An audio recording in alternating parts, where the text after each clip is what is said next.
کله چې هغوی ته وویل شول چې په ځمکې فساد مه کوئ نو هغوی همدا وویل چې موږ خو اصلاحات راوستونکي یو. پام ولرئ په حقیقت کې هم دوی فساد کوونکي دي خو شعور ورسره نشته. او کله چې هغو ته وویل شول چې څنګه چې نورو خلکو ایمان راوړی دی همغسې تاسې هم ایمان راوړئ نو هغوی همدا ځواب ورکړ چې آیا موږ د کم عقلانو غوندې ایمان راوړو؟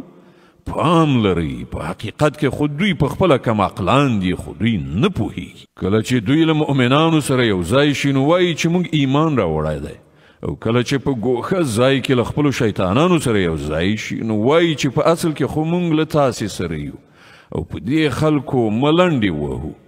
الله په دوی ملنډې وهي او دوی ته په خپله سرکشۍ کې داسې مهلت ورکوي چې حیران پاتې وي. دا هغه کسان دي چې د هدایت په بدل کې ګمراهي اخیستې ده خو دا تجارت د هغو لپاره ګټور نه دی او دوی هیڅکله په سمه لاره نه دي.